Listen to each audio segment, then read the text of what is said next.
Guys, could you one day see your salary soon dropping directly in USDC, your coffee being bought with USDT, and your banks running entirely on-chain? In that not too distant future, could stablecoins surpass their current use within the crypto space to become the rails themselves? All that and much more in this video, but before we jump into the details, guys, please know that I am not a financial advisor. I'm just some dude on the internet interested in things crypto. If you are seeking financial advice, please approach someone who is actually trained to give you financial advice. The information contained in this video is just for educational as well as entertainment purposes. That said, if you are not subscribed, guys, please consider subscribing to our channel. We are one of the few channels that bring you non-conventional content that you may not find anywhere else, and you always want diversity of opinion because you never know when you're gonna get that nugget that will make the difference when it comes to your participation within this space. Not financial advice, of course. Let's come back to the two leading stablecoins, USDC and USDT. I know it's not everyone's cup of tea,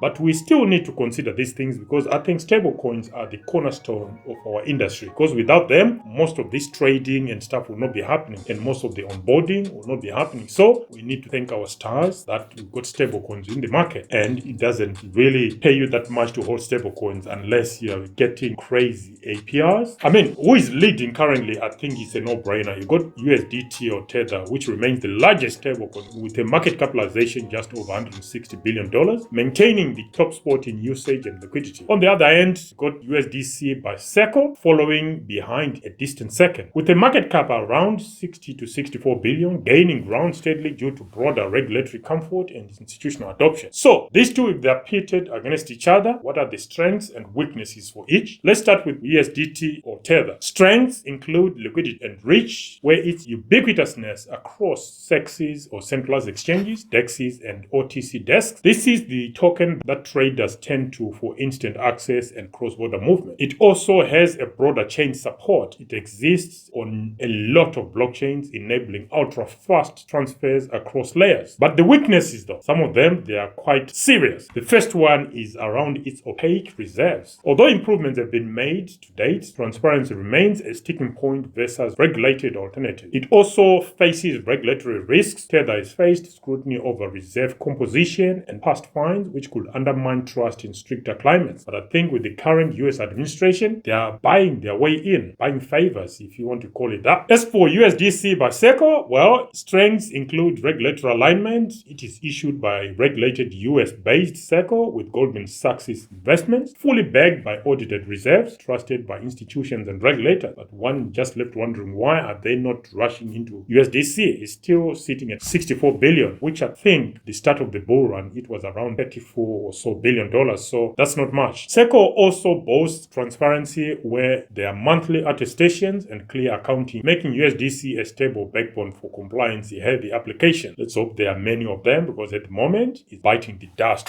way behind Tether's 160-something billion. As for weaknesses for USDC, there is less liquidity from what I've just been alluding to. While substantial, USDC lags behind USDT on outright volume, especially in Asia and crypto-native markets. So it's not just about what's good for the US. Crypto is global, and there are certain markets that Circle and USDC need to tap into. They won't do that, and they just focus on the US. It also boasts slightly limited reach, initially more focused on Ethereum and major chains. It is now expanding to other chains on cross-chain availability. So will the order change anytime soon? Well, unlikely in the near term, in my own opinion. USDT's entrenched liquidity, lower spread access, and widespread acceptance keep it firmly at the top. However, USDC is steadily gaining, especially in regulated environments, institutional rails, and emerging fiat integration. I mean, that is the case with the Eurocoin or EURC, which is for the European market. With global regulatory regimes warming to USDC's transparency, it stands positioned for significant upward movement. So, are stablecoins going to be taking over the payment rails? What do you guys think? Imagine fiat rails as the old interstates or motorways, slow, congested, and full of tolls. USDT is the bullet train, fast, available, and unhindered, shaky upkeep, and all that. On the other hand, you got USDC, which you can see or view as high-speed maglev train, pristine, smooth, and built to serve boardrooms and balance sheets. Soon, your salary could drop directly in USDC, your coffee might be bought with USDT, and banks might run entirely on-chain. In that not too distant future, these two stablecoins won't sit beside payment rails. They will become the payment rails themselves. They will become the rails themselves. So, boot Meetup, welcome to the age where the world pays via blockchain and old school fiat rails become museum pieces. Any thoughts, guys? Let us know in the comment section. Until the next one, FD for 65.tv signing out for now. Bye.